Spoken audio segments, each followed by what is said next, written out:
Hello, everyone, and you're all very welcome to today's Client Experience Programme webinar. Our topic for today is cybersecurity, and as always with our Client Experience webinar programme, we're focused on bringing you practical insight on what is a critical area of responsibility and risk for in-house legal teams. These sessions are all about you. We're really keen that you get the most value out of today's session in terms of practical takeaways. So with that in mind, I'd encourage you to make the most of the chat and the messaging functions as we work through today's session. We have an action-packed 60 minutes ahead for you all, so I'm excited to hand you over to my colleague Antonis Patrikias, who will introduce you to our fantastic panel for today and lead you through today's session. We hope you get value from it. Thank you very much, Niamh, and hi everyone. It's Antonis Patrikios here, Privacy Cyber and AI partner based in London. I co-chair the firm's global privacy and cybersecurity group, and it's my absolute pleasure to be hosting or leading this session for you today.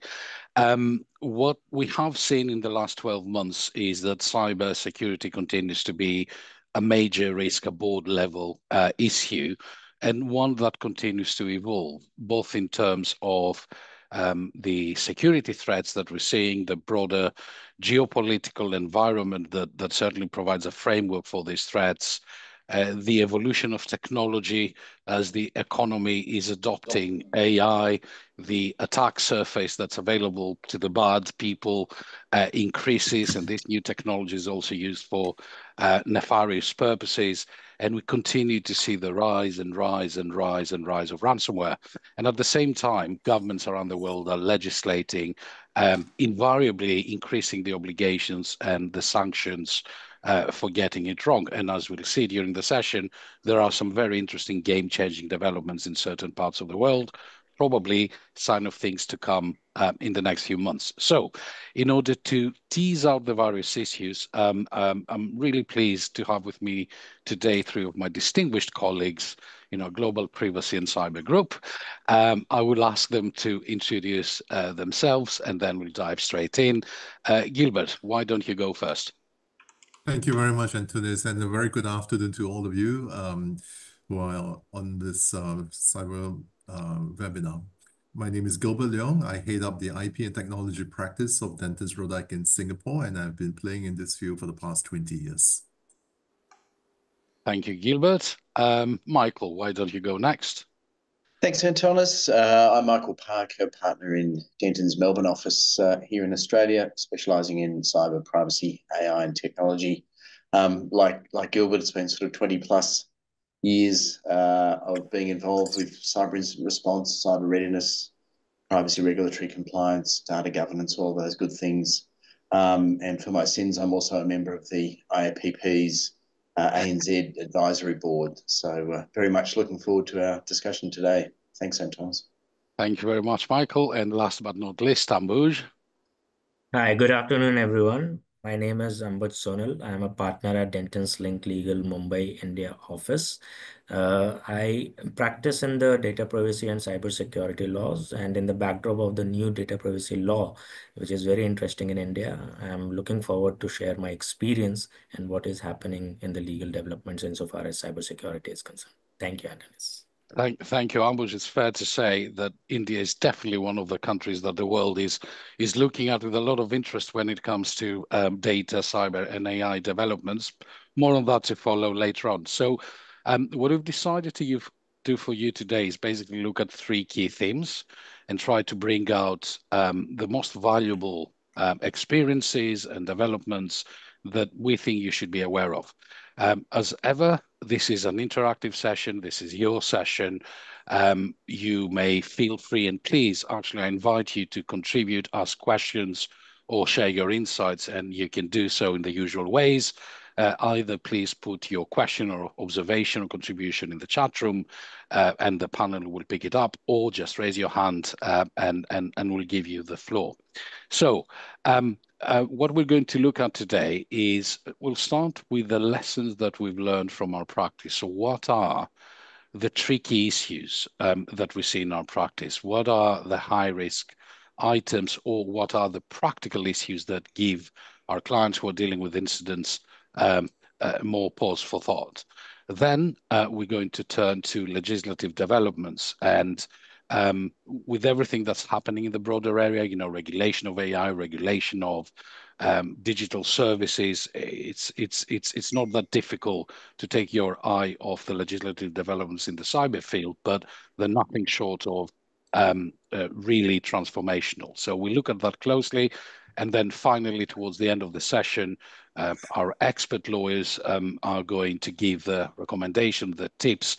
What are the key things that we can be doing in order to mitigate the risk to the organization, but also crucially to improve the organization's operational resilience? So let's start with the first topic, the first area, the cybersecurity lessons that we learned in 2024.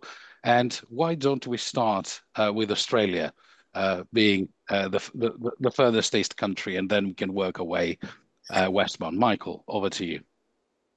Thanks, Antonis. So, look, I think as you said before, cyber has been certainly a top 3 risk on the agenda for almost all boards around the world, and there's no exception in Australia. What's interesting here is that in 2022, we had 3 very substantial data breaches that impacted, in fact, almost every adult Australian. Such was the scale of those data breaches that, as you'd imagine, there was a public outcry. It's resulted in class actions, and importantly, it's resulted in the government looking very carefully at cybersecurity more broadly, and that's culminated in 2024 with very significantly increased scrutiny from regulators. So we have privacy, consumer, company, and financial services regulators weighing in. We have the government, and I'll talk in quite a bit of detail in the second part about the regulatory reforms which came in last year and are on the agenda for 2025 and beyond. We've had increased scrutiny from the media and, of course, the general public as well, all about the management of cyber readiness and cyber incident response. What we've seen is that regulators have generally been a lot more aggressive, particularly in the last year, in their enforcement activities, and they really have been stressing the need for organisations to demonstrate real-time operational resilience. So what that means is it's no longer sufficient to merely have robust cyber policies in place, but what you really need to be doing is demonstrating that you're responding to your actual cyber risk landscape. That's absolutely imperative. So, you know, a good example would be earlier last year, we spent some time with a client. The board said, look, we think we're not where we need to be from a cybersecurity perspective. And so more broadly, they were looking at data governance as well. And so we helped them with a whole of business, a holistic data governance framework uplift that included significant policy uplift in the data retention and destruction space, in the cybersecurity space, and the privacy space as well. Now, those policies were terrific, and we said to them at the end, now the most important thing is to make sure that the policies do or reflect what you're actually doing. Sadly, about 3 months later, they had a significant data breach, and it turned out upon investigation that the data that had been exfiltrated, in fact, was in a place that it shouldn't have been, and in fact was contrary to the policy. And it was a classic example, and this is what we've seen a lot of. It's great to do that work to bring in the internal lawyers, sometimes the external lawyers, to work through policy uplifts. But if it doesn't actually reflect your data landscape and your cyber risk landscape, and you're not demonstrating that you're actually operationally resilient, then you're really going to fall significantly short. We saw a very significant increase last year in large data breaches that affected a large proportion of the Australian adult population, continuing on from what we saw in 22, 23, and I think it's only got worse in 24. Now, that's resulted in a significant uptick in data breach class actions and the rise of the litigation funder in this context. in this country, which we probably haven't had before to a significant state. Now, underpinning those class actions, what we've tended to see is a failure to comply or claims for failures to comply with cybersecurity and data handling regulations like the Australian Privacy Act or the Corporations Act. We've seen claims of misleading representations in relation to your cybersecurity protections, resulting in claims of cyber washing, and breaches of contractual promises and inconsistencies with statements that are made in your privacy policies. Now, cyber washing then has really come to the fore.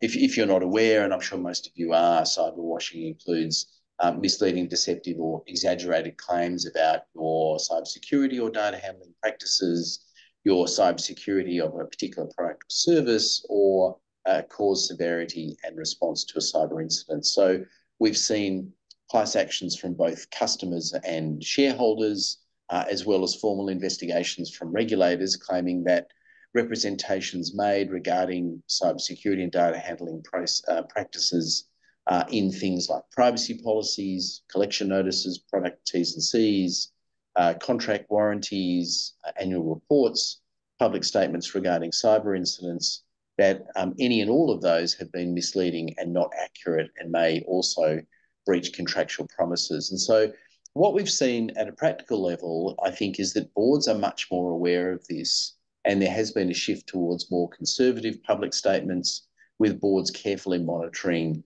what they're saying publicly in relation to cybersecurity and their data handling more broadly. It's also worth just briefly noting that the proposed Privacy Act reforms that are possibly going to be with us in the next year or two in Australia may well include a direct right of action for individuals for court relief from privacy breaches. And so this has really become a high-risk issue. So ultimately what this means is that organisations are now more aware than ever of creating a robust and holistic data governance framework that addresses operational resilience by regularly assessing your cyber technical risks. So looking at third and fourth party risk, cyber readiness and response planning, privacy regulatory compliance, and also the use of AI. I'll probably leave it there and hand back to you. Thanks, Antonis. That's quite interesting, Michael, and there were some great nuggets there. The key points I took are, in Australia, the emphasis is operational resilience, actual operational resilience based on an assessment of your risk environment. Paper tigers are not going to cut it. On the contrary, they may make the situation worse for you if you're overpromised or misrepresented. The cyber washing point that you made, Michael, and interestingly, the biggest risk, the biggest concern around this thing seems to be claims and litigation from various stakeholders in parallel to regulatory enforcement action. So it sounds like the Australian regime is going a bit the American way there, Michael, which is really interesting. But thank you very much for that. That was very enlightening. Let's switch over to Singapore. Gilbert, what's the latest in your part of the world? Hi, Antonis. We had a very busy 2024 because we just had a whole spike of cases. And we serve clients in responding to those cyber incidents, and these clients can range from academic associations, institutions like schools, professional services firms, publicly traded and listed companies. So if there was one thing that we learned in 2024, really was that it drove home the point that no one really is immune.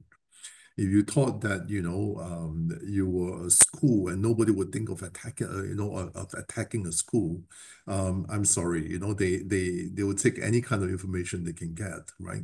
And even academic institutions were really not spared. So I think that we saw no let-up in the attacks. A good number of them were all ransomware driven, including double and triple extortion types of ransomware situations. But I think I want to echo what Michael has said as well. I think in a lot of these instances, process-wise, companies were not prepared. So you need to have the processes in place, and you need to be technically prepared as well, right? In a good number of cases, the regulators, our PDPA, has asked very sharp and pointed questions. And in one particular case, even when the client could get away with the fact that they did show that they had reasonable security measures, they couldn't show the preparations behind it. They couldn't show that they had policies in place. So it wasn't a case of over-promising. It was a case of not having any policies, right? And this then data breach kind of like showed up, their lack of preparation and a lack of thinking. But one thing that tied everything together really was the fact that for some clients, they had their management behind them because we were dealing mainly with the CISOs and the tech guys to understand the situation. Sometimes in-house counsels were brought in as well. But the one thing that we saw was that for clients who had management support, clients who had management that was willing to invest in technology, invest in security, invest in educating their staff, setting up specialist security teams within the organization, those fared better, far better when they were attacked. They could respond faster, they could stop the attack. They could actually tell what data was taken, which store it was taken from, or in fact, which of the overseas branches were also affected. So they knew. And it was easier dealing with those clients who had a good grip. Clearly, we didn't have to spend a lot of time. Forensics was made easier because of the existence of logs. So their investment paid off. Their management philosophy of investing in technology and security paid off. So, just to sum, I think in 2024, the quote on the left from Thomas Jefferson was, "The price of freedom is eternal vigilance." I guess this is not going to be absolute freedom from cyber attacks, but if you do pay attention to it, you would be in a much better position to respond to it when that cyber attack hits. Back to you, Antonis. Thank you, Gilbert. Very useful. Not dissimilar to what Michael was telling us, but I think with a different way. So your key points, Gilbert, are, no one is immune, right? You may think you're not an attractive target, but actually you may be seen as a soft target, so you're even more at risk than a bank or what have you.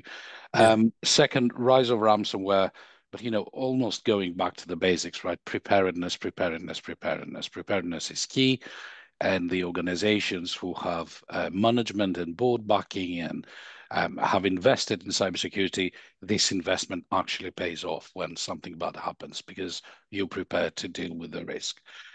Thank you. Excellent insights. Ambush, over to you. What are you seeing in India? So, yes, in India, the cyber attacks are increasing.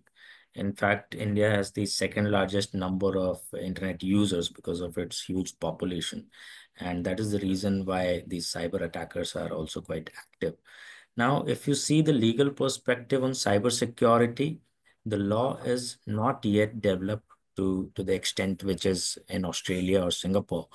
But in India, there are still questions are being asked. So we have an agency called CERTIN, which is the Computer Emergency Response Team of India, and they had issued directions in 2022.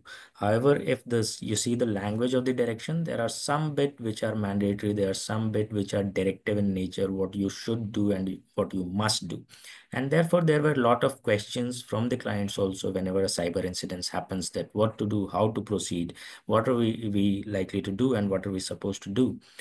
Then in that situation, because the language of the law was not so clear, the government also came up with certain FAQs to clarify what you should do. But still, there are loopholes, there are gray areas. Now, in our experience, we have dealt with at least 18 to 20 cyber incidents cases in 2024. And we have learned from the agencies a lot of questions which the clients would generally pose. So I've listed down such questions in our experience. So if you see the extraterritorial applicability, that when it applies to an overseas entity, does the agency have any jurisdiction to catch hold of anyone which is sitting outside India? The answer is yes. So even if you're overseas entity and if you are aware of any cyber incident breach, you need to report it to the Indian authorities. Now, there are situations where multiple parties are affected. Now, which party has the responsibility to report? In that situation, the agencies are saying, okay, if you are aware of the incident, if you are the first to be aware, you should report it to the agency. And let me tell you that the reporting requirement is within 6 hours of you being aware of the cyber incidents. So it's that quick. So if you become aware, you have to report within 6 hours. Now, notification to the individuals, those who are the data subjects, are we supposed to notify them that your data has been breached or has been compromised because of so and so incident happened? The regulation, if you see, that is very, very directive in nature. It's just a guidance note. Okay, as a matter of practice, you should. But when we did the reporting and we supported our client, the authorities and agency came back to us and they said that you have to intimate all the individuals whose data are compromised. So we were dealing with a situation where an e-commerce company, they were selling healthcare products online, and the cyber incident happened, which compromised the data of approximately 1,200 individuals, and all data were personal data.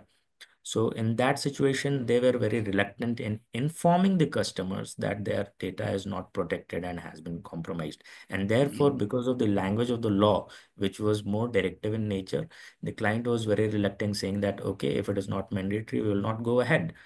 But ultimately, the agencies responded that no, you have to report it.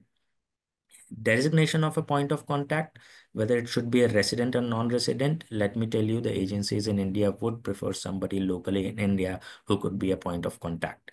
So there is one compliance bit where you need to maintain the cyber security standards, and there is this practical issues that what happens when actually a breach incident occur and how do you deal with the authorities.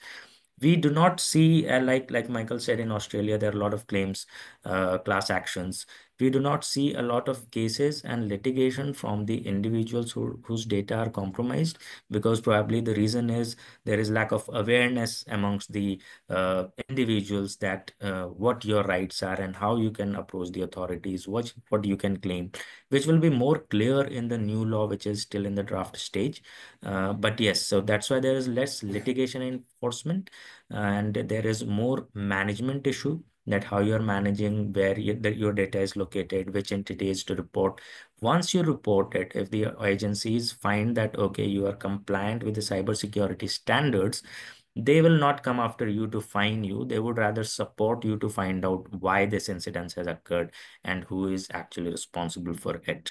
Like Gilbert mentioned, that yes, if you are compliant with the cybersecurity standards is fine, but yes, in India also authorities are asking pointed question. They are probing more whether you have a policy, although the policy is not mandatory, but are you having a framework that how do you deal with such situations within your company if your company is heavy in collecting personal data. So I think this is the scenario in the last year what we have learned in India. Ambuj, that's very interesting. I'll very briefly try to bring out your key points, but may I ask you a question, please? And sorry for putting you on the spot. This has not been rehearsed. So when the agency is looking at a breach and says, no, I think you need to notify all the data subjects, do they have the power to force you to do it? And what are the sanctions if you don't follow their guidance? So yes, they have the power to do it. So because the certain directions are coming out of the Information Technology Act, and the Act has a general provision which gives a lot of power to these authorities. And the penalties, if we do not follow the instructions, the penalties would depend on the compensation. They will basically evaluate that how many personal data are breached and what is the damages which are suffered with these individuals. Right. So that is the analysis which they are going to do, because there is not a direct penalty or financial penalty which is there in law at present, but that is something which is proposed in the new law. But that's all very interesting. So the one of the key points I took from this is that yes, there's no specific cybersecurity law in India yet, but there is a regime, there is a practice, there is a way in which things are done. And having that knowledge, having that understanding of how the authority expect things to be done can make the difference. Also, I took from what you said, Ambush, that you may want to try to fight it or disagree with them, but actually that's probably not going to serve you very well. And the final point is no litigation in India yet, lack of awareness probably, but given the numbers of the population and the quality of the very smart Indian lawyers that I'm coming across, I'm sure it's a question of time until we start seeing lawsuits in India as well, and that will be interesting. It is. Slowly it So will increase. really interesting stuff. And as I said, the world is looking at India as one of the top 2, 3 countries that really our clients are interested in because of its significance in the technology sector. Thank you. Very interesting. So things are changing, although on the brighter side, the things that we need to be doing seem to remain the same, things like preparedness and actual operational resilience. We'll summarize those towards the end, but let's now turn to see what is changing in terms of the law and the legal requirements and or regulatory expectations that apply to clients in these countries. So let's start with Singapore on this occasion. Gilbert, what's happening in Singapore? Well, it was an exciting year for us because we have actually amended our Cybersecurity Act. This act had been around for a couple of years, but I think that in a short 5 years, they realized that the government has realized that really some things need to be done because just defining what the critical information infrastructure is and protecting it was not going to be enough. What do you do with people who use a lot of cloud computing, right? What do you do with people who use third-party services provider? So the act was then amended, although even as we speak today, it hasn't been put into force yet. And I'll come to why in a minute. But the scope of the Cybersecurity Act has been amended to include virtual computers, such as cloud systems. And if you were, in fact, a essential services provider, and you rely on a third party to provide you, for example, your computing infrastructure, then that essential services provider would then become responsible for that third party's computing infrastructure. And because you have become responsible, you then need to, by statute, impose contractual duties on that third-party services provider to do a couple of things, as you can see from the side, to adhere to prescribed technical or other standards, and those standards would not be prescribed by you, it would be prescribed by the cybersecurity authority to make sure that they comply with any directions that may be given by the commissioner of the cybersecurity authority, and to make sure that they inform you as the essential service provider if there should be any change in ownership or any change in the way that you provide the services or the method of reporting on the occurrence of cybersecurity incidents. The next point is interesting because there's then a concept of a major foundational digital infrastructure services provider. It's a mouthful, but essentially these are the people that many other people or many other customers might use to provide their digital services. And I think we are primarily looking at providers of data centers and people who will actually park their services on cloud infrastructure people, service provider. And this is both in Singapore and outside of Singapore. The thinking behind it, of course, is that if you were to hit a data center and hit all the customers within it, because you have many customers and many providers concentrated in one location, you would achieve much more than going after the various essential service providers. The next concept that was introduced was that, well, if you were designated a critical information infrastructure, it's for a long period of time. But there may be circumstances where the government may say, look, your system for this period of time is going to be pretty important. And during COVID, we had systems like that put up just, for example, to handle the distribution of masks, the control of vaccines, or dealing with people going to get themselves vaccinated. So there's now a power to be designated as a temporary system, that system being a CII. Neve, could we move on to the next slide, please? And the last change that was made in the Act was really to look at entities as opposed to systems. So all the time, the Cybersecurity Act dealt with systems, critical information infrastructure. But with the introduction of the entity or special cybersecurity interest, we are looking at the company or the entity itself, and the table on the right of the screen summarizes the difference between the CII and the ESCI. This is absolutely something new. We knew about, there were already rumblings about the foundational infrastructure type of situations, but we didn't think that they would actually go down to look at entities. So in practice, we don't know how this is going to be applied, the distinction between the CII and the ESCI. So I think it's watch the space. Now, that was just happening in Singapore. But within the Southeast Asia region, there have been quite a fair bit of developments as well. Countries such as Thailand and Vietnam have essentially introduced personal data protection laws, cybersecurity laws, and some of these laws that the Southeast Asian nations have passed require onshoring as well, requires permits to be given before data is exported out. But as a group, the Association of Southeast Asian Nations, ASEAN, has come together to look at the practical aspects of combating cybersecurity incidents.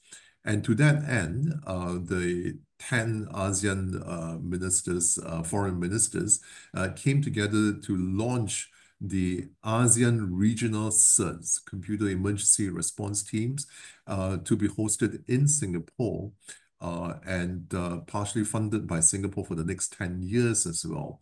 And the whole idea behind it is really to uplift the technical standards of the responders, to share information, because really, if one country can get hit by a state actor, who knows, your neighboring country may get hit as well. So you can see that in Southeast Asia, not only are individual countries passing their own laws, they are coming together to try to combat cybersecurity instances, and to try to combat the hackers, to try to uplift themselves. So it's been a busy 2024 from a legislative perspective, but it's also been a very good start for Southeast Asia insofar as cooperation, training, and skills uplifting for the cybersecurity experts as well. Back to you, Antonis. Thank you, Gilbert. So a lot happening in your part of the world at regional and national level as far as Singapore is concerned. Clearly, an emphasis on critical infrastructure or critical entities, a shift of focus there. And Ambuj earlier said something scary about the 6-hour breach notification requirement. I live and work in London and Europe, so kind of think that the GDPR standards 24 hours, 72 hours are really, really tight. 6 hours is almost immediate, isn't it? If you were designated a CII in Singapore, the answer is 4 hours. There you go. So this which are effectively immediate notification, right? As soon as you become aware, you have to tell. You don't even have time to think. And then some of the things I picked up from what you were saying, Gilbert, many of the things you said are required to be in contracts, things that we've had in Europe for quite some time. But some of them, such as obligation to apply technical security measures that are prescribed by the authority, or contractual obligations imposed to require compliance with whatever the authority says. These are not things we have in Europe, and these are really interesting stuff. But it sounds like the region is elevating its level of protection.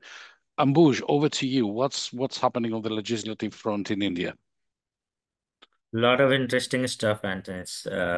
So India Good. And had very sorry, I just passed to you and I immediately interrupt you. I forgot to say just an invitation to our participants. If you have comments or questions, as I said earlier, please feel free to put them in the chat room and we'll pick them up. Ambuj, apologies for the interruption. Back to you. no problem. So as you may be aware, so there is a new Digital Personal Data Protection Act, which we, in short, we call DPDP Act, which was published in 2023, but it has not been implemented yet, not in effect. It is proposed to be brought into effect in a phased-wise manner, and there will be rules framed under this act, which is also in a draft stage, which the government has released this January 2025. Now, to take you through the new law, it might take a lot of time, so I'll just highlight the key points. Now, India has adopted a lot of concepts from the EU GDPR. So there are concepts of data fiduciary, which is equivalent to data controller under GDPR. Then obviously there is a data processor, and there is data principal, which is equivalent to data subjects under the GDPR. Some differences, like under the Indian law, data fiduciary, that is a data controller, has all the responsibilities and the liabilities under the Act. Data processor do not have that much responsibilities as compared to the data fiduciary. So this is a slight change from GDPR, because data fiduciary own entire thing and they will be liable for any financial penalty which the government may find. In the budget also, they have allocated a lot of funds to establish the data privacy board, which is still under preparation. So government is yet to find the right candidate who are going to be appointed in the data privacy board, because data privacy board is going to be the authority who is going to look after the compliance and all the complaints about personal data breach. The very important thing is it only governs the personal data of Indian individuals which are collected in digital form, or which are subsequently digitalized, even if you are collecting in a physical form. It does not regulate any physical personal data which are provided. They also introduce the concept of significant data fiduciary, which will depend on the volume of data your company is collecting, whether it is 1,000 volume, 100,000 volume, or 1 million volume. That is yet to be seen, because they are going to come out with certain rules. The government is also approaching towards a negative list approach, which is basically for cross-border data transfer. They will propose certain list of jurisdiction where the data of Indian individuals cannot be shared. And the rest of the jurisdictions you can share, but with consent of the data subjects. So these are the key points. And what changes for you? Yes, a lot of things changes for Indian companies, because earlier the data privacy law was not that developed. The compliance is easy. In fact, there was a tendency that if there is a group company having 3, 4, 5 entities within the group, and if one entity has collected any personal data, that data belong to all the entities. Now the scene is not the same. There are compliances, there are consent requirement, there is a wall which is created within the group companies if you are collecting digital personal data. Also, what we are advising currently the clients are, because this act is going to be enforced soon, maybe 6 months or 7 months down the line. That's what We've been hearing that for quite some time, Ambush. We've been yes, waiting for this act for like 5 years now, haven't we? yes. I agree, but now they have come up with the draft rules in January, so we are hopeful that they're acting quite expeditiously. But what we are advising currently the clients are to be prepared, because as and when it gets into effect, there will be very less time for compliance. The transition time will be very less, because you know what the law is. What we are doing is we are asking them to basically do a survey within the organization, with your HR department, with your procurement department, with your marketing department, and find out what kind of personal data you're collecting, identify whether those personal data are required for your organization, what it is, for what purpose you are collecting it, because all these things are now you are required to mention in the consent form when you are obtaining the consent. And you will be surprised that a lot of big group companies, when we did this exercise, and they are ending up collecting voluminous personal data, and they're not aware that what is the use of it and what is the purpose of it. So data reduction is something which is very critical, because if you keep collecting voluminous data, you may fall under the significant data fiduciary definition, and that category has much more compliance and liabilities as compared to any other data fiduciary. From penalty perspective, the penalties are huge now. It is approximately, it will come around 20 million USD, and entire liability is on the data fiduciary and not the data processor. So whenever a data fiduciary, which is equivalent to data controller, engages any data processor, how their contracts are going to be, how you are going to negotiate your limitation of liabilities, those are very critical. In a nutshell, everything changes wherever you are mentioning about data confidentiality in your commercial agreements, in your non-disclosure agreements, in your data processor agreements. Everything is going to change. You need to be prepared as soon as possible. I think that's what we are doing. Cybersecurity, as at present, as I mentioned, there is a certain which requires you to report within 6 hours. The new draft rule proposes 72 hours timeline. But the obligation is not only to report, the obligation also mentions that within 72 hours, you have to identify the reason of the breach. You have to identify who has done this breach, who has committed the crime and everything, which practically seems very difficult because the investigation you cannot complete within 72 hours. But we have provided the comments. The government may change some of the provisions, and it is yet to be seen what comes out. So that's it. That's really, really interesting, Ambuj. And look, we don't have time to delve into very much of that, but many of the issues and the problems that you've mentioned, I mean, effectively, you're transposing GDPR type problems. Some of the issues that you've mentioned are things we've been dealing with in Europe and America for many, many years. I guess that's part of the value that Dentons can bring to our clients. We can bring insights from other regions when dealing with things that are novel in certain parts of the world. One observation being that it's very interesting that in India, you know, the home of the outsourced service provider when it comes to technology, data processors do not have direct statutory responsibility. I wonder if there's just a coincidence there, or there's a bit of sort of economic ingenuity on behalf of the Indian government. Really interesting stuff.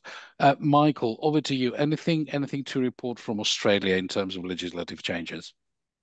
Yes, thanks, Antonis. And I'll really just hit the high points. I think we've had a very busy 12 months, and I sort of foreshadowed before that following a series of really significant data breaches, the government has really jumped into action with a regulatory reform agenda across cyber, across privacy, across AI. But focusing on cyber, in 2023, the government released its Australian cybersecurity strategy to realise its vision of Australia being a world leader in cybersecurity by 2030. So as part of that, they passed at the end of last year what they've referred to as the cybersecurity legislative package. So there are 3 pieces of legislation that became law in November last year. You'll see them on the screen there. Now, I won't go into any great detail with them, or indeed touch on all of them, but a couple of things I wanted to point out.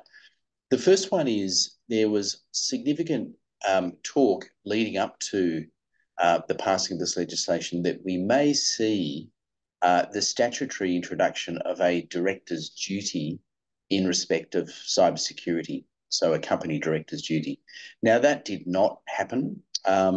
I think many of us thought that was going to happen. I suspect we will see sort of common law court development in that regard in the sort of coming years, but that is not the case at the moment. What we did get, though, unlike Singapore, which has had a Cybersecurity Act for some time, we have not had a Cybersecurity Act in Australia at all. We've had a Security of Critical Infrastructure Act, but a more broadly directed Cybersecurity Act we haven't had until a new Cybersecurity Act. The first was introduced at the end of last year. There are a couple of things I just want to mention. The first one is it introduces or creates a mechanism to introduce security standards for smart devices. And it's very broadly defined. So any device that can connect to the internet, including mobile phones and the like, IoT devices, manufacturers and suppliers will have obligations under applicable security standards mandated by the government. Now, there's actually public consultation going on as to what that might entail. So certainly at a practical level, smart device manufacturers really need to be carefully monitoring the development of these standards and, in fact, really involving themselves directly in that public consultation process. So I've been working with a number of clients in that regard. The other thing I just wanted to highlight is, and I think you might even touch on this, Antonis, from a UK perspective, but in Australia, the Cybersecurity Act also imposes for the first time reporting obligations on certain Australian businesses, and in fact, the vast majority, that are impacted by a cybersecurity incident that have actually made a ransomware payment. So it's not a notification of every incident, but if you make a ransomware payment, you need to notify a government body called the Australian Signals Directorate. You've got to tell them about details of the incident, the demand made by the extorting entity, the ransomware payment that was actually made. Now, a lot of organisations have been very concerned about the introduction of that. And as a consequence, there was a piece of amending legislation that made it clear that the Australian Signals Directorate can only make very limited use of this reported information. In other words, you won't suddenly find you get a knock on the door from the privacy regulator saying, hey, we heard you had a major data breach, which you never actually notified and you should have. So that is putting some people's mind to rest. But nevertheless, what it means in practice is that you really do need to have in place a robust and holistic data governance framework that includes that sort of current and up-to-date cyber readiness and incident response policies and practices that respond in real time to that cyber risk landscape that you have. Very briefly, the other thing that's in the pipeline, we did have a first tranche of reforms to our Australian Privacy Act, which I won't go into in any detail, but what I do want to mention is that there is the government has proposed a very significant second tranche of privacy reform that will be particularly relevant to cybersecurity in relation to document retention obligations, data breach notification obligations, and the like, which currently sit within or would sit within the Privacy Act. Now, there's no timeline for that. There's a federal election here sometime between now and May this year. If the government is returned, I wouldn't be surprised if in the next 12 months we see some very significant further privacy reform that will pick that up as well. So what we're finding is most organisations are trying to get ahead of the curve and focusing on their document retention obligation policies and practices, looking very carefully at their data breach response plans and cybersecurity more broadly along the lines we've discussed. Back to you, Antonis. Michael, thank you very much. I mean, we're a little bit behind schedule, so we should probably move on. But I picked up, this is all very interesting, but two things I picked up which seem to me to be novel trends. And as you said, I'll confirm one of them for the UK as well, very, very briefly.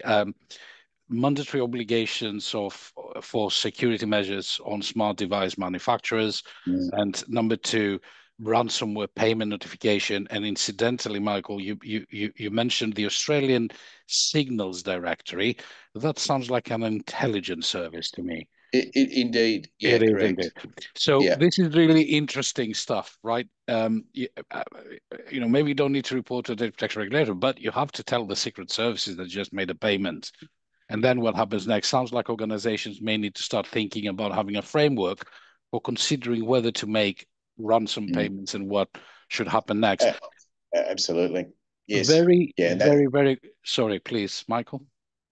No, I was going to say a lot of organizations have already worked with us in getting advice in advance about whether you could be making ransomware payments and the legal implications of that and how it fits in more broadly to privacy and cyber regulatory framework. But you're absolutely right; it's something that organisations sort of are thinking about. And we've also worked with clients to give them decision trees or frameworks in which the legal department can make a decision around ransomware. So not telling them what to do, but telling them, here's what you need to consider if you're thinking about.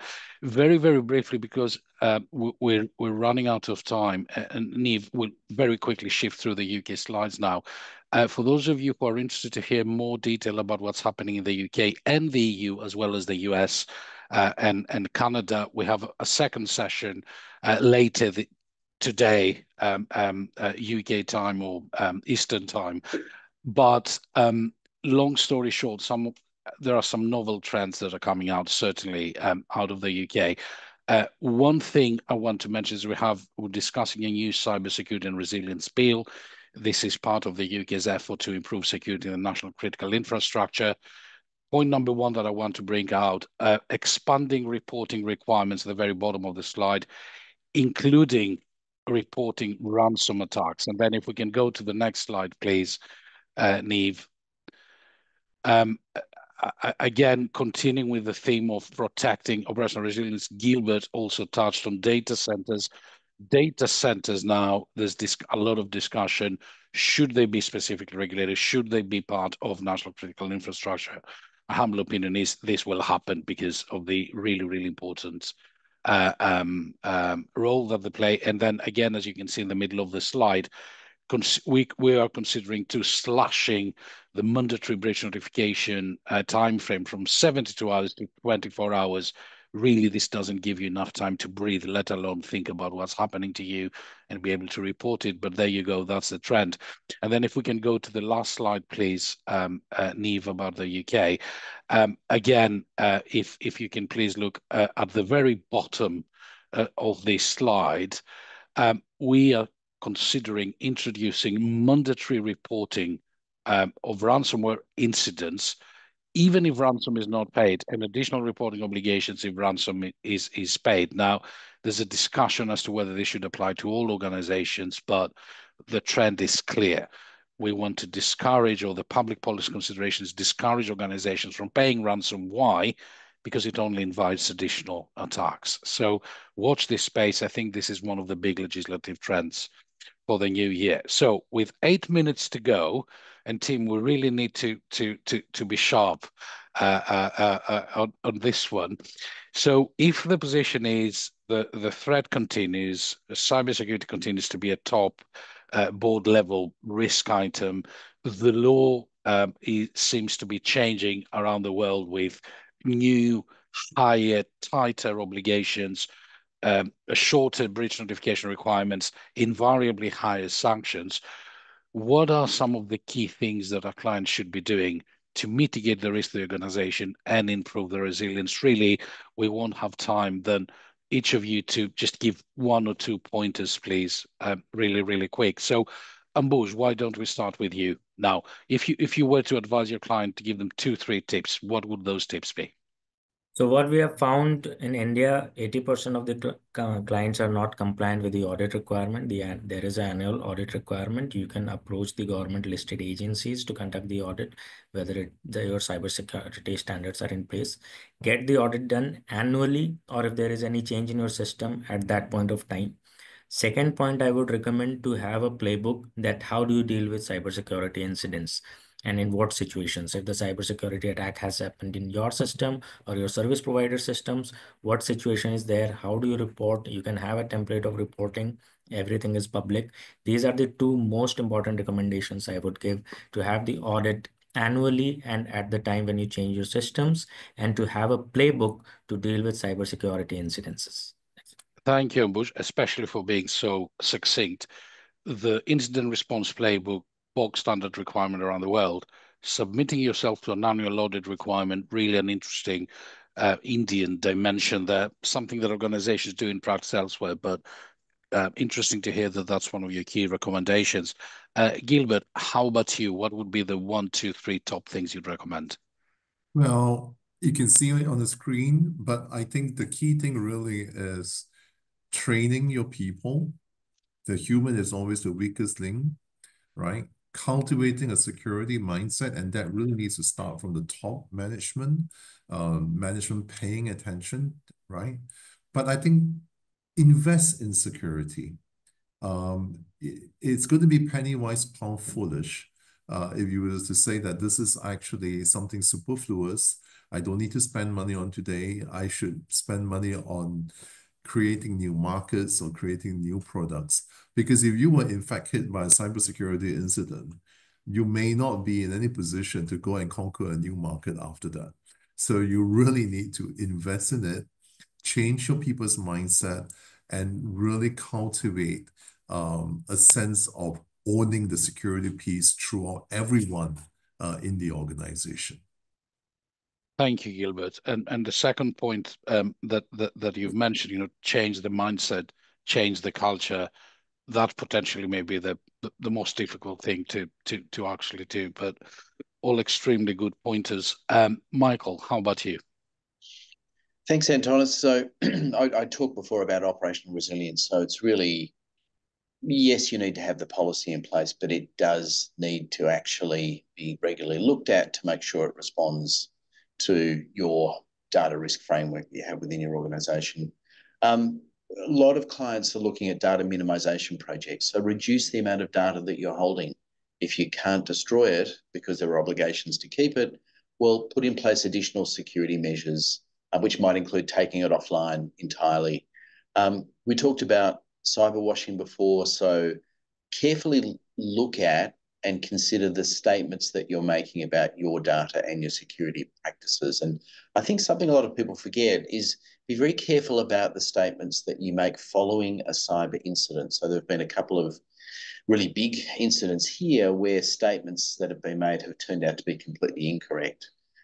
So disclose only what you know to be true, while acknowledging that the investigation is still ongoing, that there's new information that's going to emerge. You should be erring on the side of disclosing possible risks when doing so, because that will allow potential victims to protect their interests. You should provide timely updates. And then I think finally, and probably obviously, coordinate directly with the relevant stakeholders sort of on a real-time basis to the extent that you can.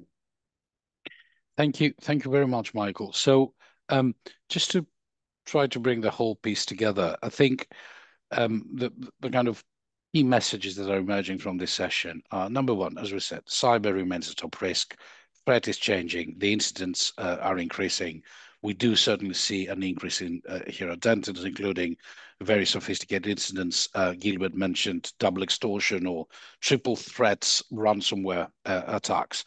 The law is changing, obligations are being tightened up, and sanctions, whether as a matter of statutory liability or by enabling claims, that risk increases. But perhaps very helpfully, if you look at our key recommendations as to what do you do in practice back at your organization to mitigate that risk and manage that risk, well, it's really back to the basics. It's really the same things that we've been discussing for many, many years now. So just to bring together the points that my distinguished colleagues made.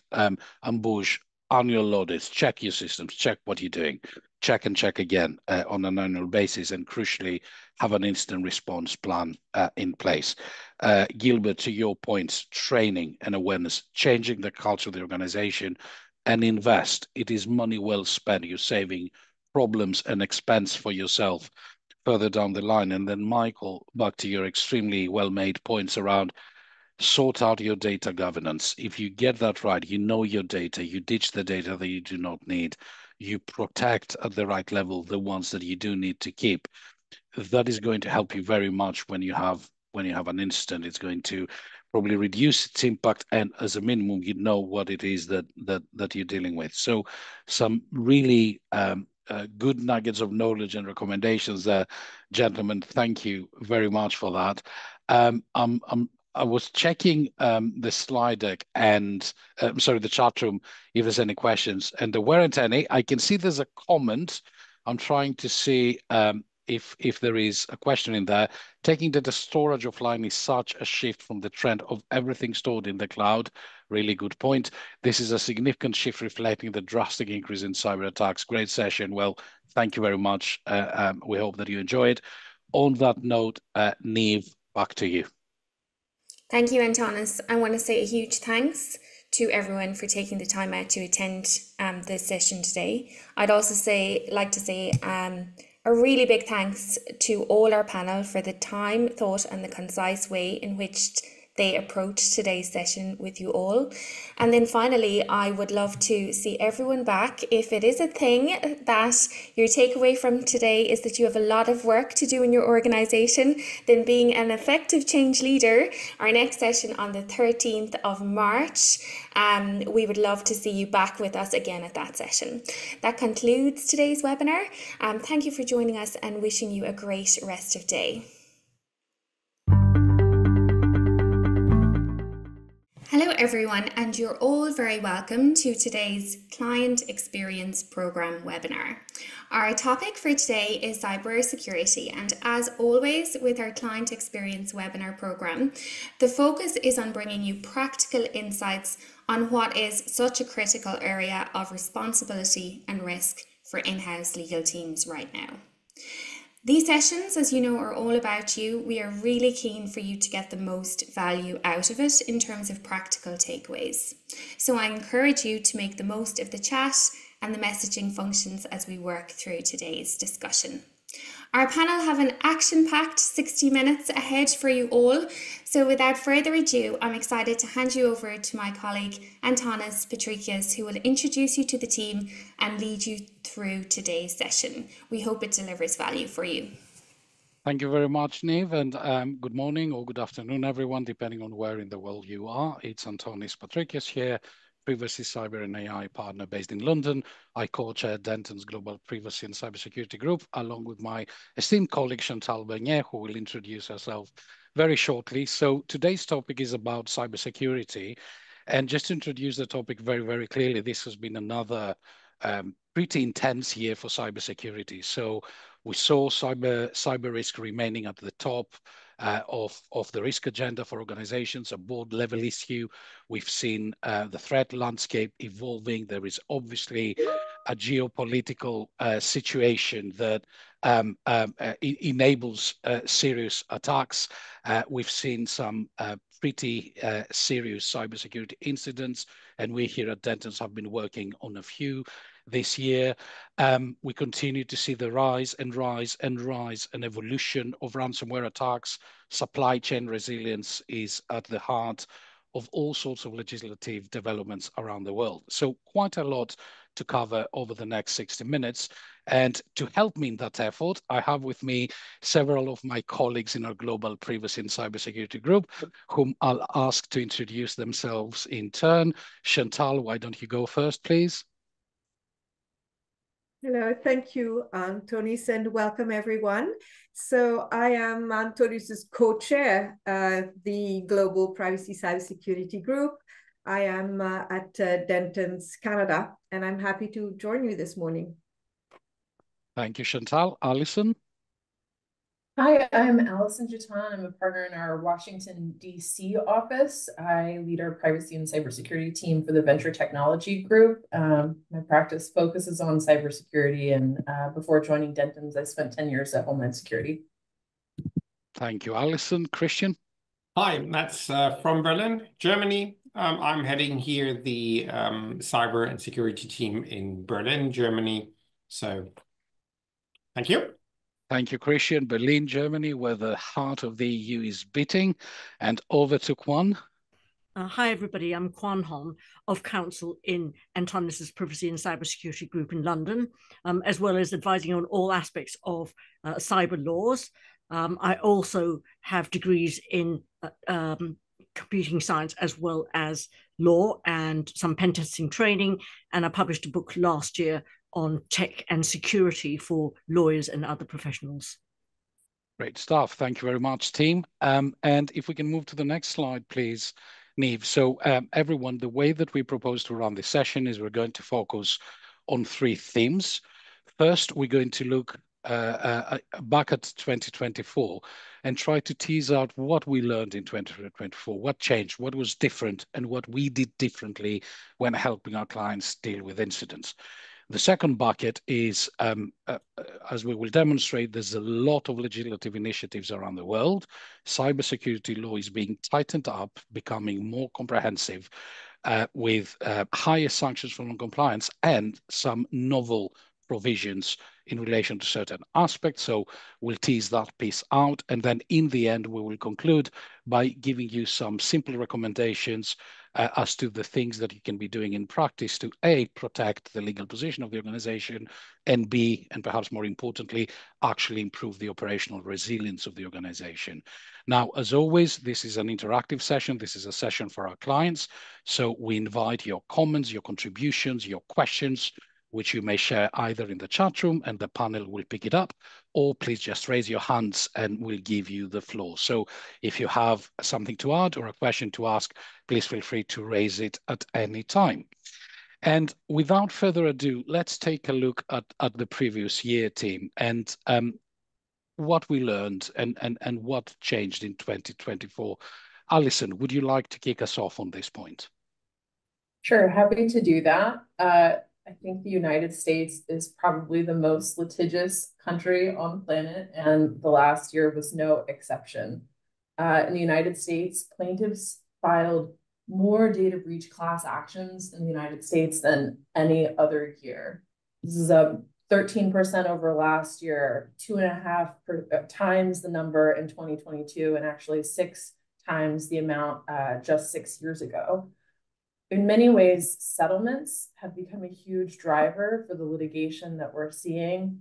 Meta, for example, settled for $1.4 billion with the Texas Attorney General following a suit related to biometrics. But there's also many smaller suits that we're seeing. This may be due in part to the clarity that we're seeing about notification requirements, and particularly with companies that have an international footprint. If you're notifying in the EU, you're probably notifying in Australia, and you're also notifying in the US. My colleagues will talk about that a little bit more in a bit.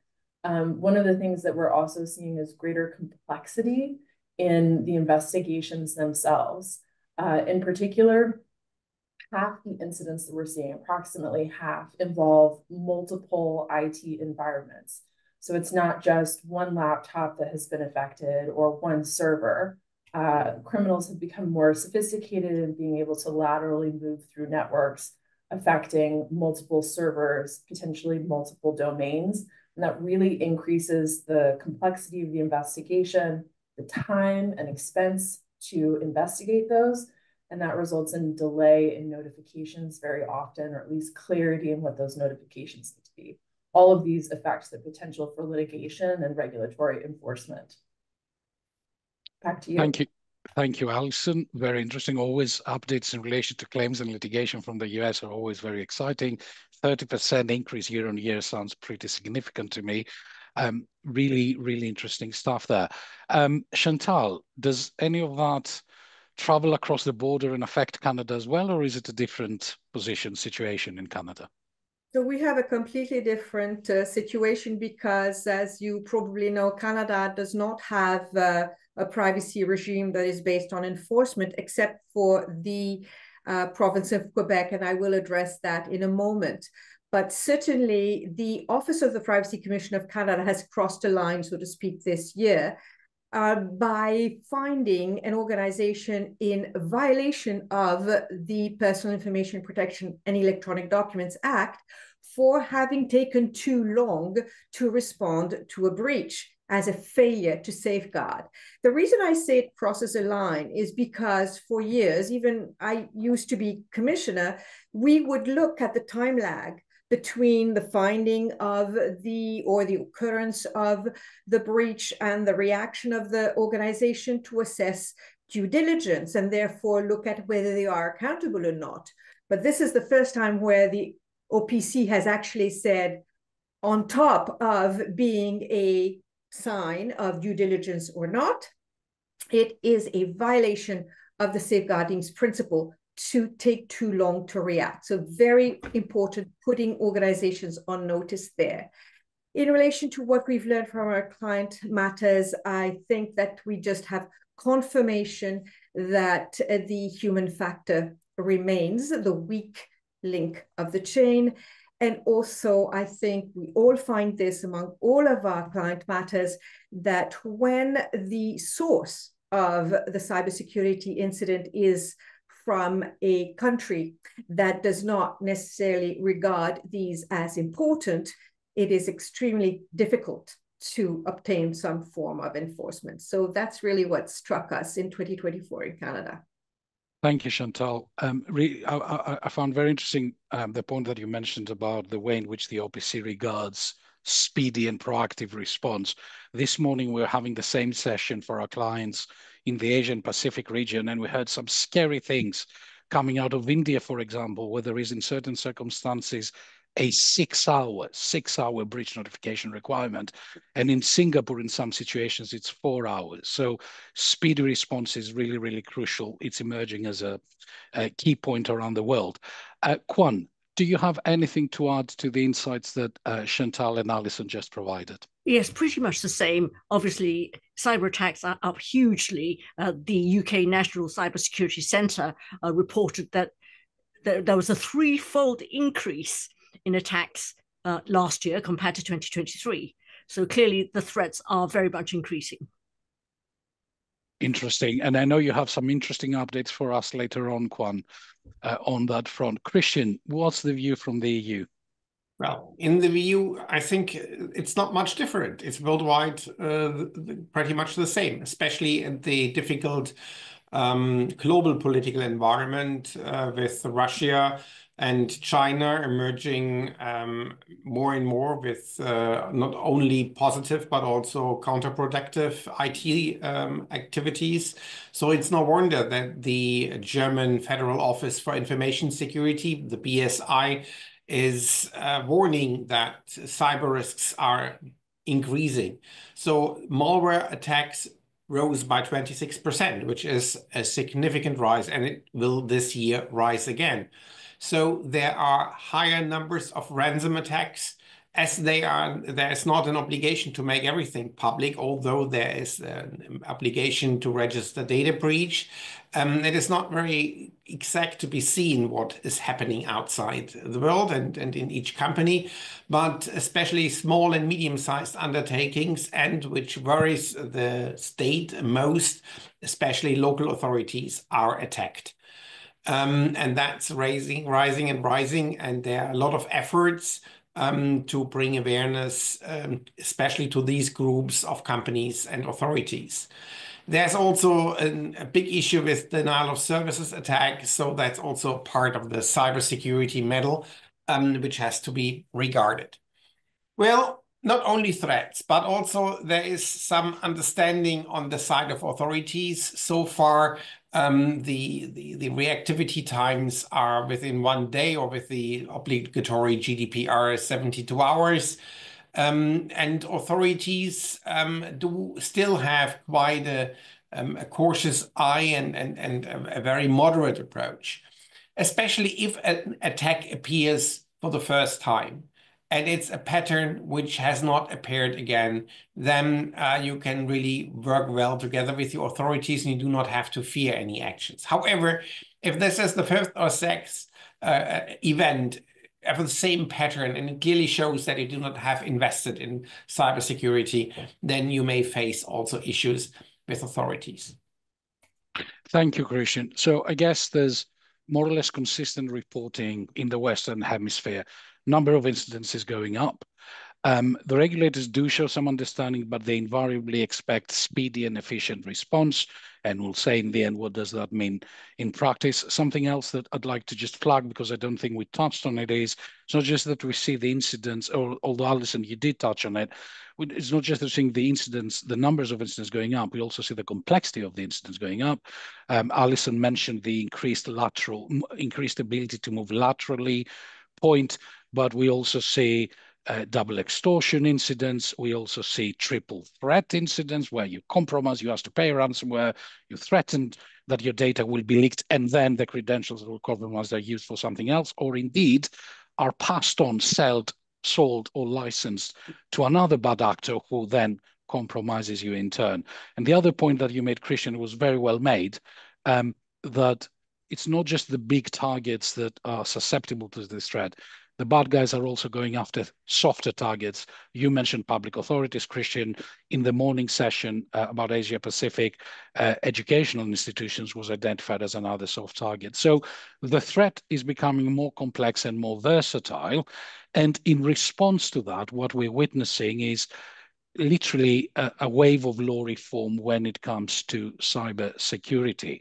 So let's do a quick tour of the world, or the 4 jurisdictions that are represented here today. And as you'll see, there are some novel things in there, things that we didn't have up to date that will probably make it to the statute books over the next few months.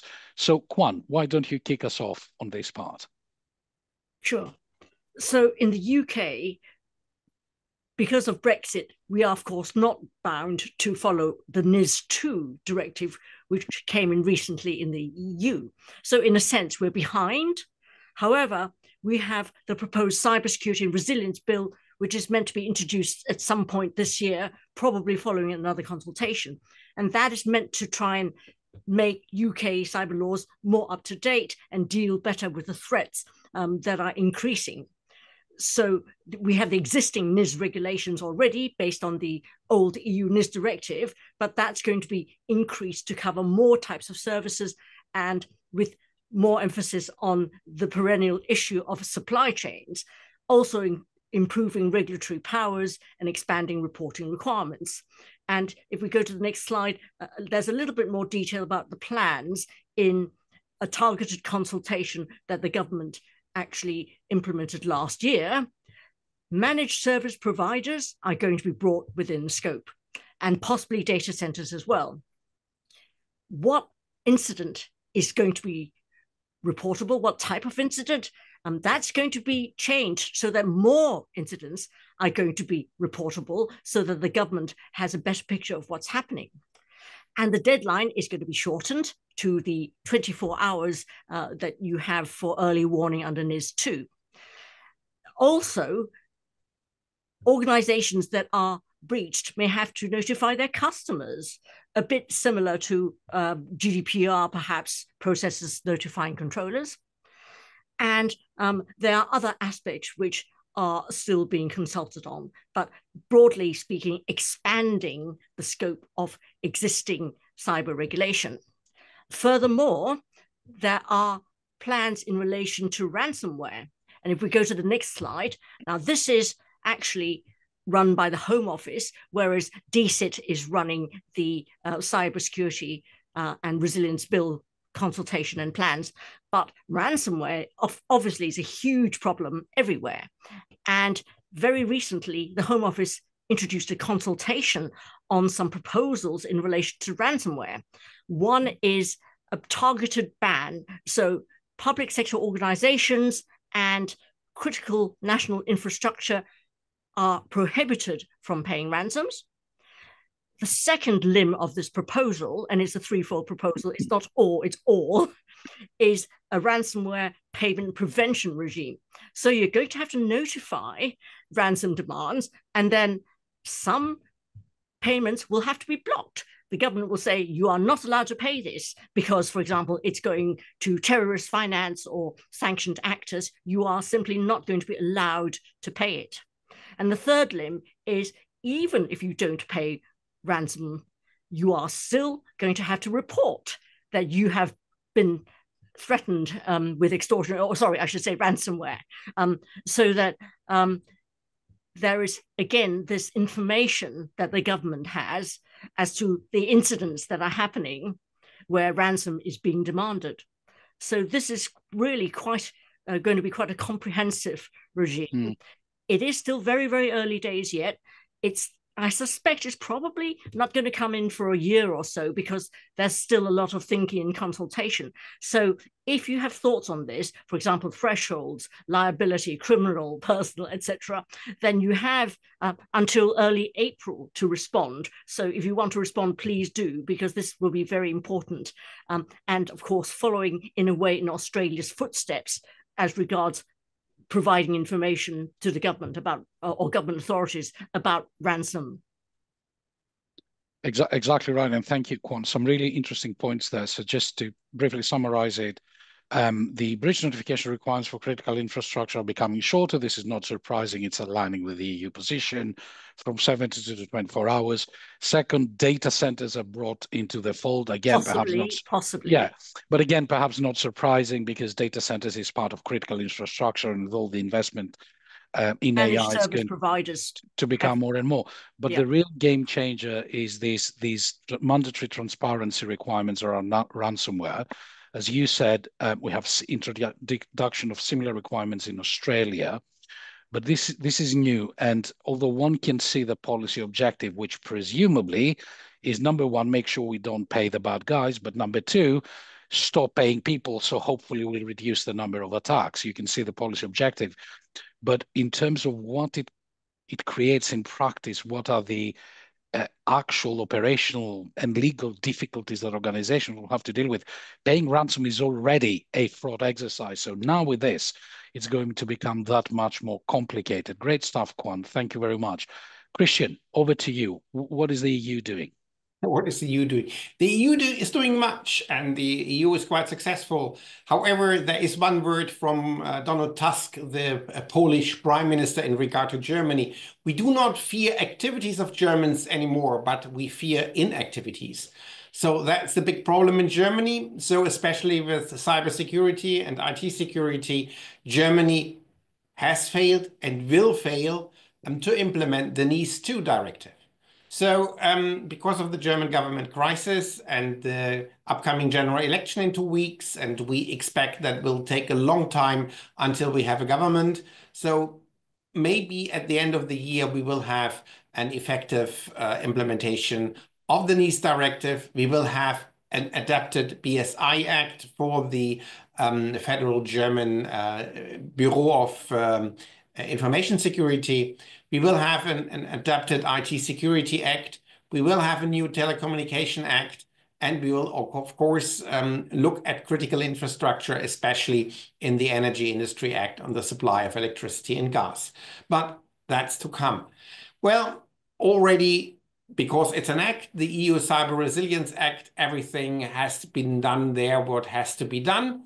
So that's in several federal acts. And we are lucky. The Digital Operational Resilience Act is also a regulation, and only additional implementations have been failed. They will be done together with the NIS implementation. But here, the Federal Financial Supervisory Authority is already on the way and preparing the path for implementation. And here, just 1 month ago, the time elapsed until banks had to implement IT security. And here we have one very special part, because there is a personal responsibility, a personal liability of management if they do not implement the right features. Thank you, Christian. Always interesting to hear from Germany in relation to this matter. Personal liability of directors, something that many stakeholders have been asking for quite some time. Before we move to, well, let me let you finish with NIS2, and then I can ask the question. Yeah, well, there is, the Germans always, they're not only inactive, but another specialty of Germany is the gold plating of European law. And the gold plating of European law, where, for example, more companies are obliged to fulfill EU obligations, comes to a quite interesting area, because we are now discussing, and that will continue, and perhaps there will be a solution in the NIS2 Act, is who actually is involved by NIS2, who is responsible to do more cybersecurity. Well, of course, the company being in the critical infrastructure, but it may be a small company, and suddenly they have to take into account so-called associated companies. So companies which are customers and companies which are suppliers. And suddenly a small company could become very big. If it's a part of a group, then even more, the group companies will account. So also companies associated to the group. So suddenly a company quite small in Germany, because of its global reach, may become subject to all these obligations. That's much more than anticipated. So that's something to be careful in Germany. If you're a small and medium-sized undertaking, please have a look. Who are your business partners and who is your group? You may get caught. Thank you, Christian. So it's very interesting that you make this point, because as it happens, Kwan and I this morning were looking at specifically exactly this point for one of Alison's US clients that is asking us questions precisely in relation to this point. So it's really interesting. And it's not a German-only issue. It's under the NIS directive. Yeah, of course. NIS 2, It's a bit very German, because Germany did some gold plating, so there's an additional. Well, here's the question I had for you, Christian. Then I have one for both you and Kwan before we move to the other side of the Atlantic. We all know about German gold plating, and it's a valid point. But one of the things that I've learned, and we've discovered together, Christian, working all these years, is that when actually, and please correct me if I'm wrong in this, but how should I put it? When we deal with these very serious incidents and we notify regulators around the world, the German regulators are actually surprisingly pragmatic and understanding sometimes. And you've taught me, Christian, that even when they're not, if one challenges them and takes things to court, German courts do not always agree with regulators. Is that a fair summary of the approach in Germany, or is it Antonis's wishful thinking? No, it's definitely fair, and you always have to observe that in Germany we have a federal layer, and then we have a 16-state non-federal or the local layer. So, for example, in privacy we have 17 authorities. Bavaria already has 2 authorities, so there is one in addition. So it's I would not say it's a competition of authorities, but it's challenging, and you can always argue that one authority is different than the other. And then courts are quite pragmatic, because courts not always have a good understanding of privacy and cybersecurity. So you were invited, if you're in contact with authorities, you should discuss. And if it comes to a decision you don't like, you should also go to court. It's quite likely that you're successful. Thank you, Christian. So the key takeaway on this point for our clients is that sometimes Germany may be easier to navigate than the gold plating and the very comprehensive approach that German regulators and German law is taking might suggest. So that's a very useful insight. The question I had for both you and Kwan, so we know Australia is introducing mandatory notification around ransomware. We know the UK is contemplating doing the same. I'm not aware of any EU initiative along these lines. Is there anything? Is the EU thinking about introducing mandatory notification requirements for ransomware attacks or ransom payments? I'll take that as a no. Christian. No, so far. Not as far as I. We do not know about this, and it will be difficult actually to implement that, because it could be seen as kind of self-defense, and it would be very difficult to prohibit this. Also, we have now a small different approach in regard to what is a ransom, or what can be asked. So it's not always that the attacker asks for money. They can also ask for services, or for not providing service, or for political situation, or for an economic situation. So a prohibition of ransom may change the attitude to have different economical or even political activities. And sorry, I was pausing because I saw that somebody had put a question in the chat. Thank you, Kwan. So we'll turn to this now before we pass to the to our North American friends. So the question, I guess it's for you, Christian and Kwan.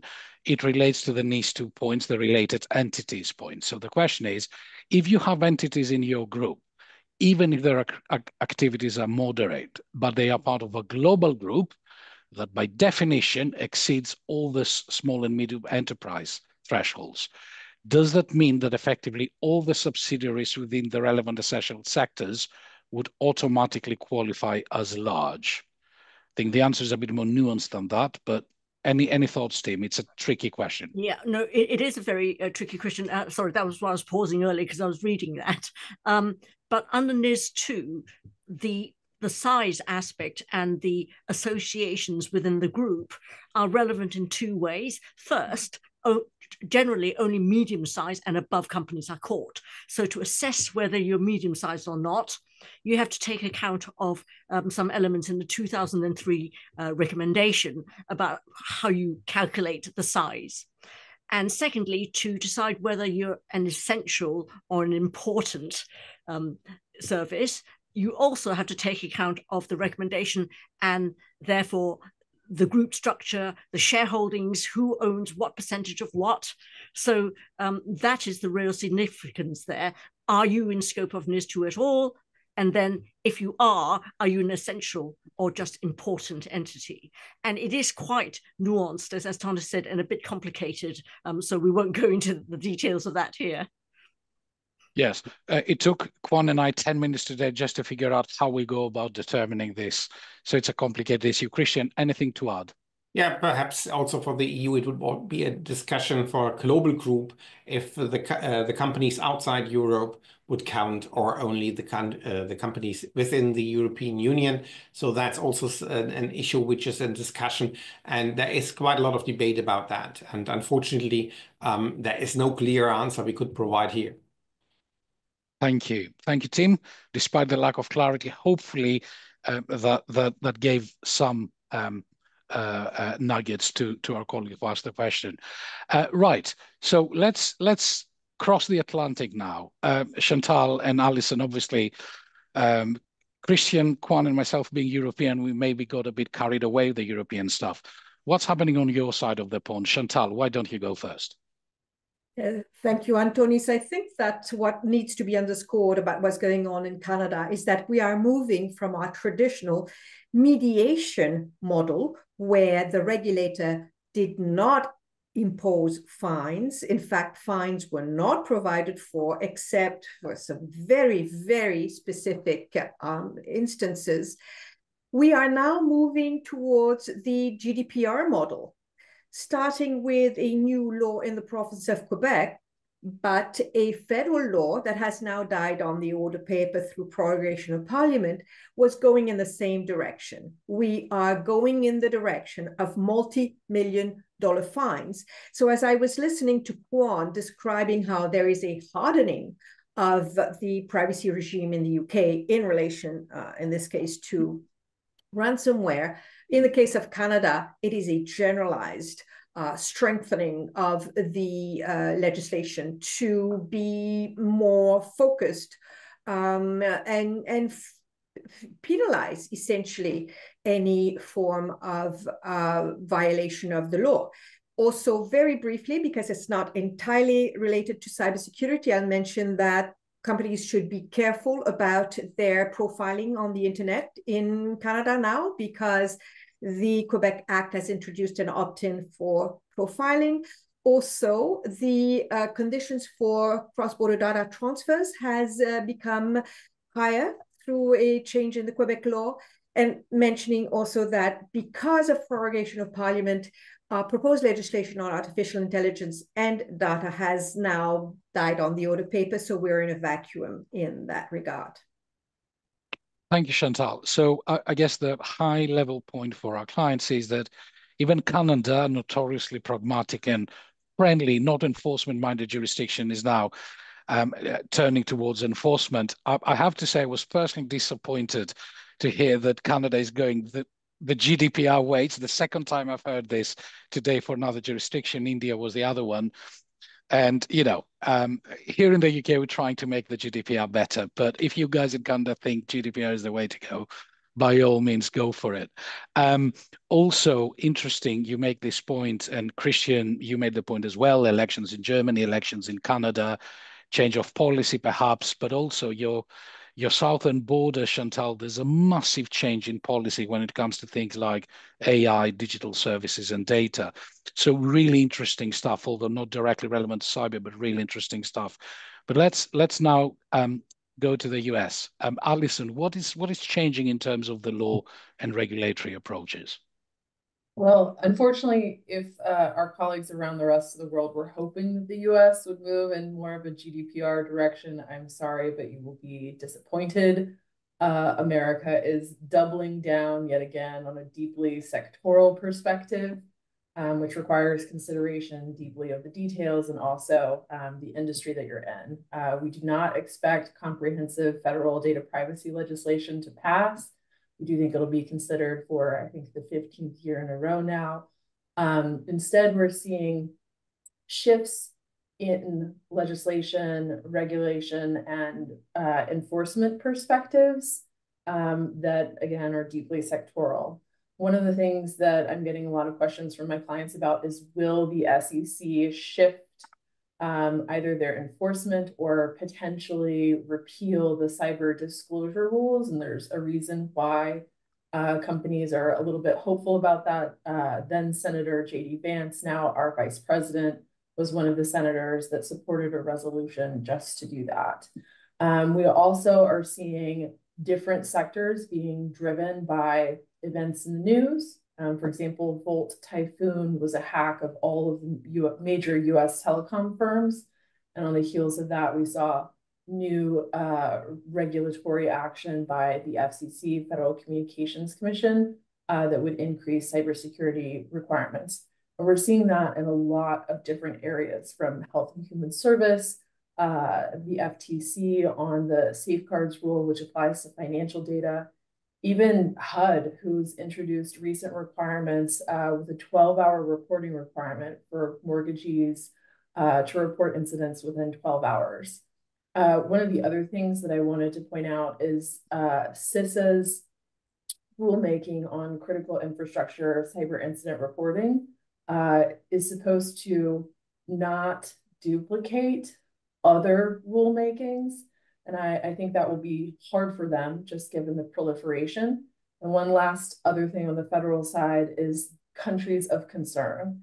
If you have relationships with affiliates or suppliers in Russia, China, Iraq, Iran, Syria, North Korea, Cuba, those relationships will be challenged very much by the Protecting Americans' Data from Foreign Adversaries Act and a recent executive order and implementing regulation from DOJ on sensitive bulk data.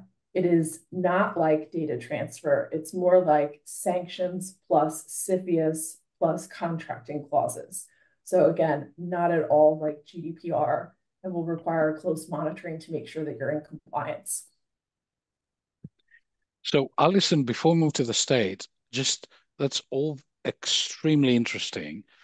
I think somehow you told us in one fell swoop, as you would say in the US, that both there's not going to be comprehensive federal regulation, not going down the GDPR way. So we're continuing with our sectoral focus. And I'm sure you tell us similar things about state laws. So more complexity in that respect, as opposed to a single regime. But at the same time, these sectoral requirements are becoming more and more complicated and demanding. And actually, the last example that you mentioned, it's almost a paradigm shift, isn't it? This combination of requirements that you've mentioned. Is that a fair summary of the position? Very much so. Right. Interesting. Let's see what this means in practice. So what's happening at state level then? So in many ways, states are filling in what they perceive to be the void for comprehensive data privacy legislation at the federal level. There's new privacy laws coming into effect in 2025 and even some for 2026 in a number of different states already. One of the interesting things, it's not just more requirements, it's more specificity. For the last 10 years, the most detail that we've seen frequently is reasonable cybersecurity practices. Okay, well, what does that mean? States are finally getting around to detailing what that means. You'll see lots of requirements for multi-factor authentication, a lot of requirements for encryption, and then a significant increase in what's required in your governance documents and record keeping.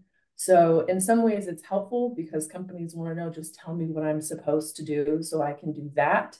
Yeah. But on the other hand, they're very detailed and there's a lot of them and they don't always align well. We also see state attorney generals continuing to be very active in cybersecurity and having the documentation, showing your due diligence, and then swiftly responding and notifying will help in those instances.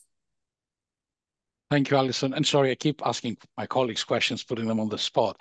These sort of pieces of guidance or best practice that flesh out what reasonable security means, do they tend to be mostly information security organization guidance, things like ISO, NIST, etc., or are they more regulatory AG guidance, or is it a combination? So in the past, when legislation or regulation would require reasonable security practices, we were able to look to things like ISO, NIST, even CIS. And now regulators and legislators mostly regulators are getting more specific. It's not just pick your favorite standard. There's a punch list laid out of the things that you must actually do to comply with that specific regulation. So it's still highly sectoral. We're seeing more in the financial services space and also in health. And there are, of course, some leaders, California, New York, a handful of other states. But it's going to require more monitoring. And you won't just be able to say, oh, we comply with GDPR, or, oh, we do NIST, oh, we do ISO 27001. You'll actually have to know the regulations and make sure that you're meeting them on a regular basis. That is all very interesting. Again, I'll invite comments, questions, contributions. I'd be particularly interested to hear if any of our clients on the call are actually looking into all that and trying to figure out, okay, how do we deal with this globally for a major multinational?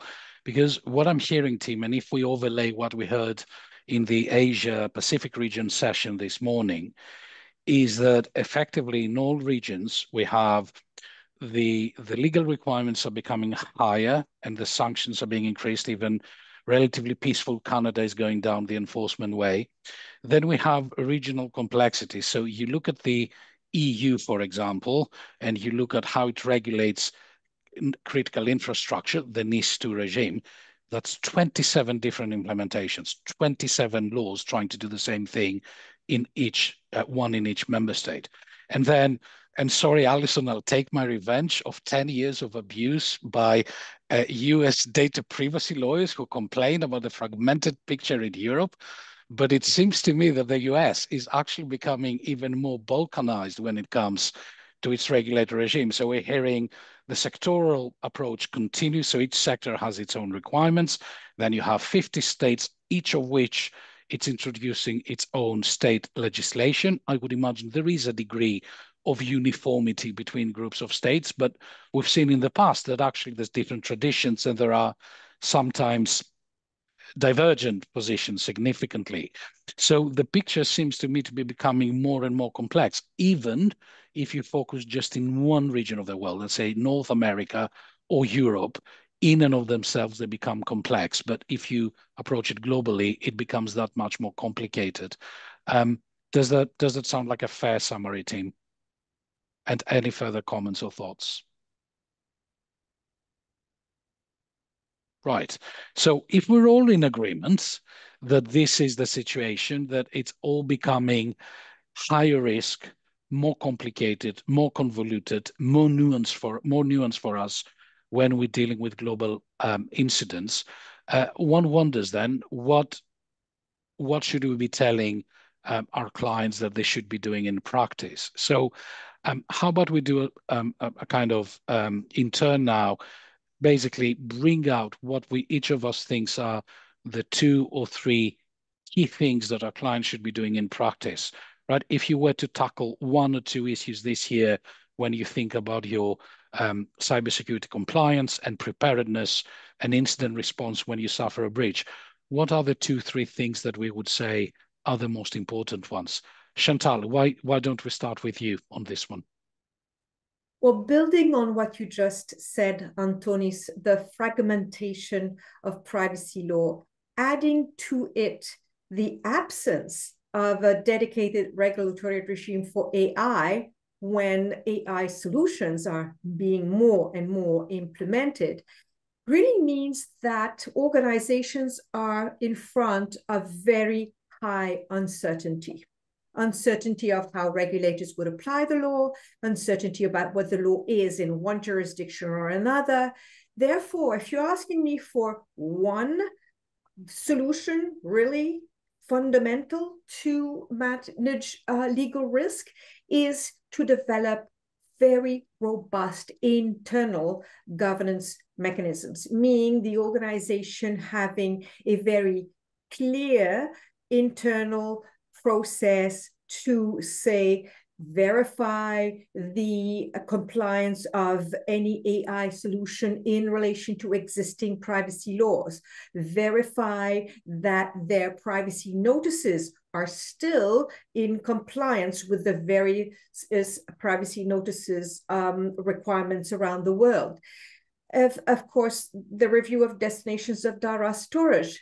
And going back to the legal developments that Kwan has mentioned, really be highly vigilant about the developments all over the world, precisely to your point that we have fragmentation and we have uncertainty. So that's really what I would insist upon, is to adopt strong internal governance processes and norms to meet this particular challenge. So, and I may circle back to you, Chantal, but so I think your key points are good data governance, data hygiene, know your data, know where it is, know how it is protected, what you use it for, etc., etc. Very good point. And the second point you made, I think, is you called it vigilance. Maybe I'll call it horizon scanning, but stay on top of these developments as much as you can, and try to figure out how they affect you, and then what they mean in practice for you in terms of how you need to adapt, or perhaps not. We'll see your internal requirements, your incident response plans, and the things you do in practice.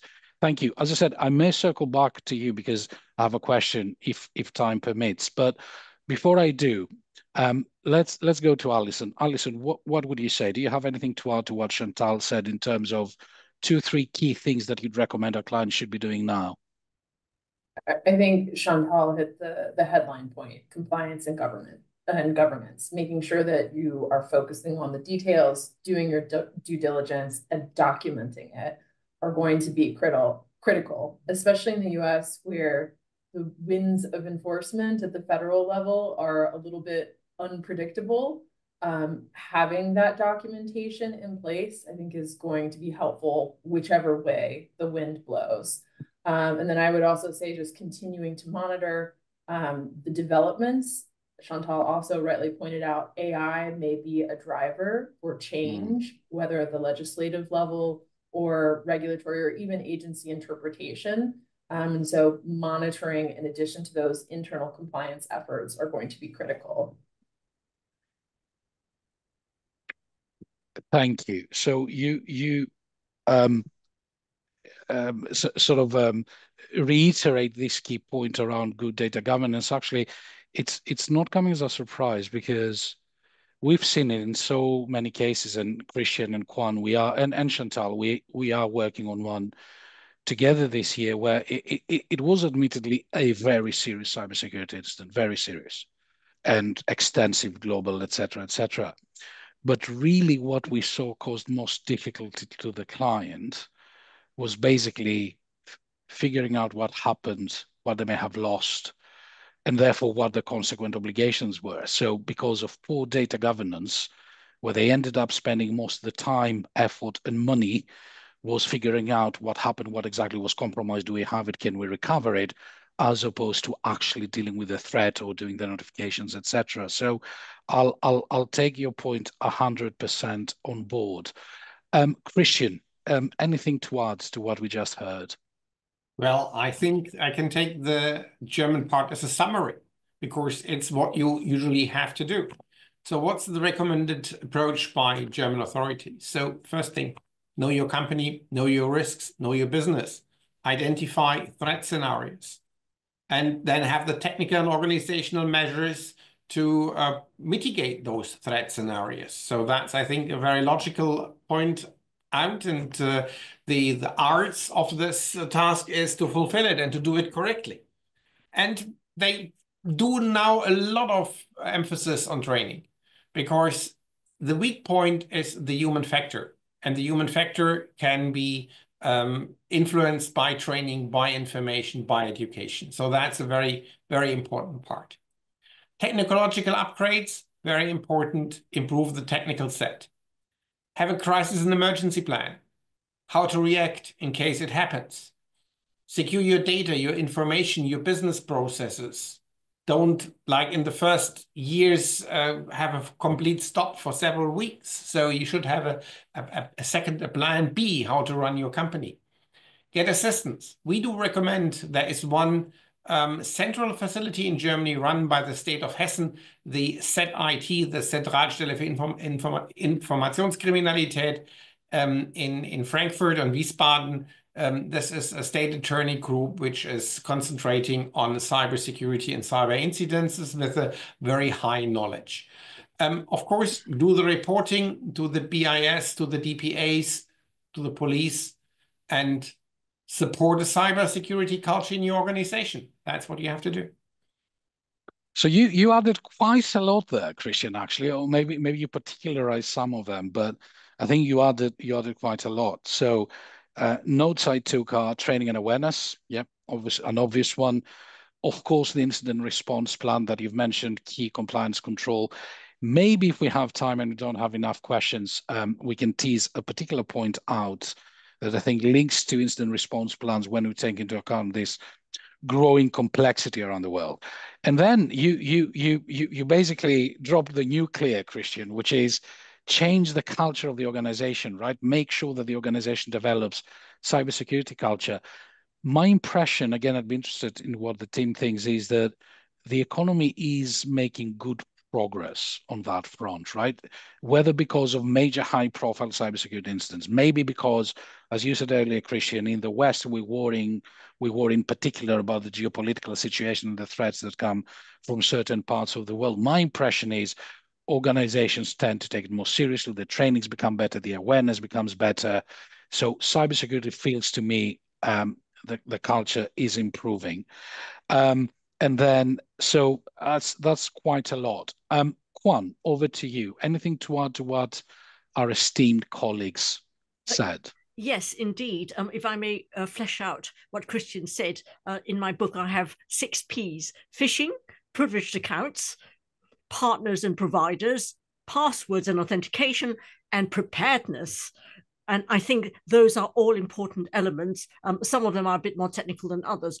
But on the preparedness front, I completely agree with colleagues that data governance is a very, very, very important aspect. And I want to pick up maybe 1 or 2 aspects, which is training and awareness. I agree completely with Christian.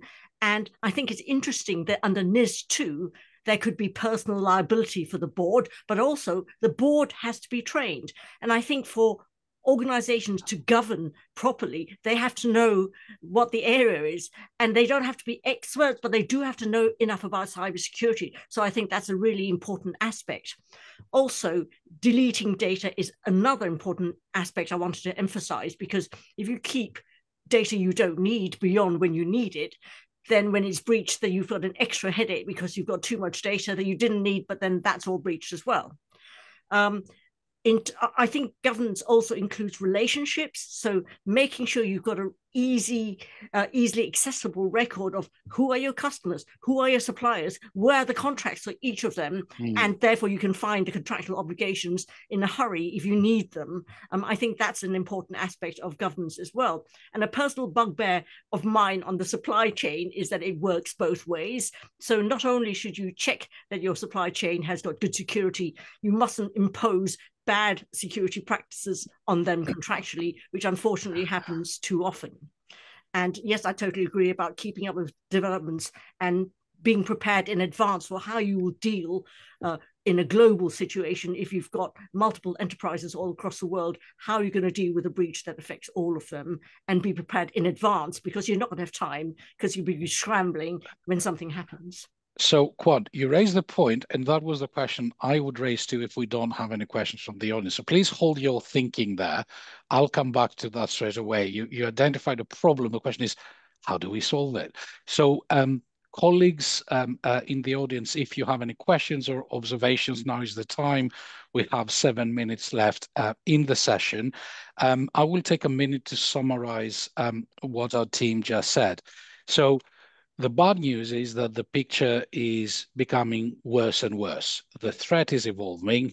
Our use of technology is increasing, which means that our attack surface becomes larger. And at the same time, the bad guys and girls are using this novel technology to perpetuate attacks. So the risk is higher. The law is becoming more complex. We have compartmentalization of legal requirements in big regions such as the EU and the United States, so a more complex legal framework. So that's the bad news. The problem has become more and more complex. But on the brighter side, the things that we actually need to be doing have not really changed in the course of the last 5, 6, 7 years.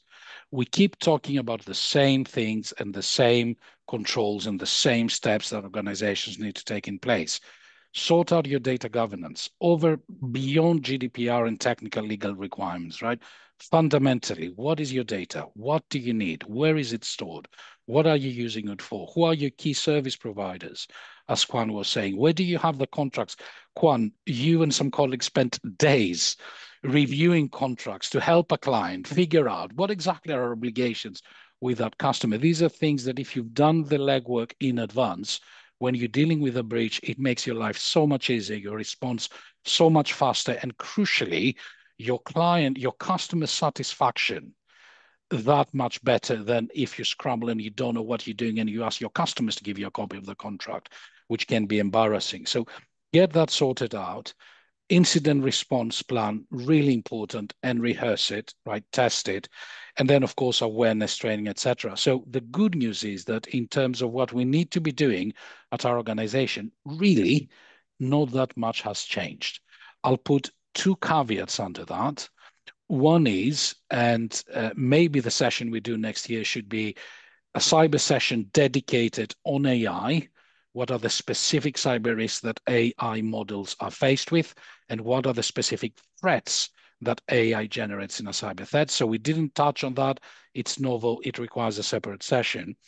I don't see that we have any questions in the chat room or any raised hands, as far as I can tell, Neve. So with 2 minutes to go, Kwan, you made the point, Chantal, you made the point as well. All of us made the point about complexity, right? The breach notification requirements, different timeframes, different parts of the world, verticals, horizontals, sectors, member states, regions.